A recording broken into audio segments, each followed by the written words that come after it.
My morning routine. Yes, good morning guys. Good morning, good morning. At ito na naman ang inyong Jenny Pineda na nanay ay nag-aayos ng kanyang sarili guys.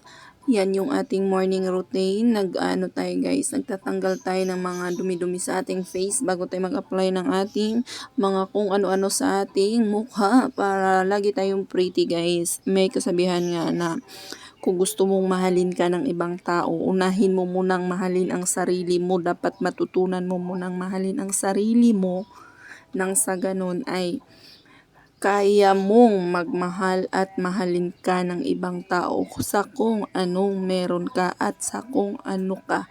Yun, alagaan mo yung sarili mo, magpaganda ka, dapat pagtingin mo sa salamin, tingin mo ay maganda ka, ganun yon.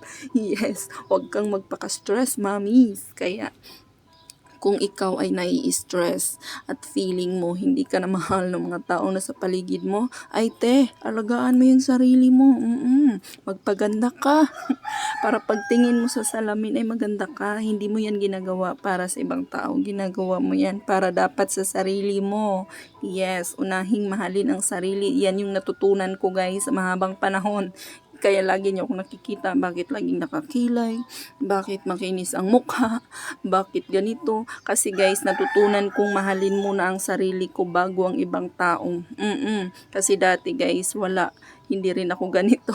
Pinabayaan ko rin yung sarili ko, hinayaan kong maging losyang ako. Kung ano man yung term dyan, basta yun. Pero ngayong natutunan ko ng mahalin yung sarili ko, lagi kong sinasabi guys na dapat pagdating ko ng 40, maganda ako. Maganda.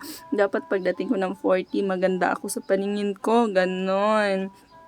Kaya sa mga mamis dyan na nasa bahay kagaya ko na full-time mom, huwag niyo pong kalimutang alagaan din po minsan ang inyong mga sarili, mga mamis, dahil wala pong ibang mag-aalaga sa atin, kundi tayo lang din po. Opo, mas marami po tayong time para alagaan yung mga taong nasa paligid natin, kaya nakakalimutan na natin yung ating mga sarili. Pero wag pong ganun. Alagaan po muna natin ang ating sarili bago po sila. Yes, thank you guys for watching. Yun lamang ang aking kwento ng isang Jenny Pineda na isang full-time mom. Proud na proud guys. Thank you for watching. Good morning and have a nice day.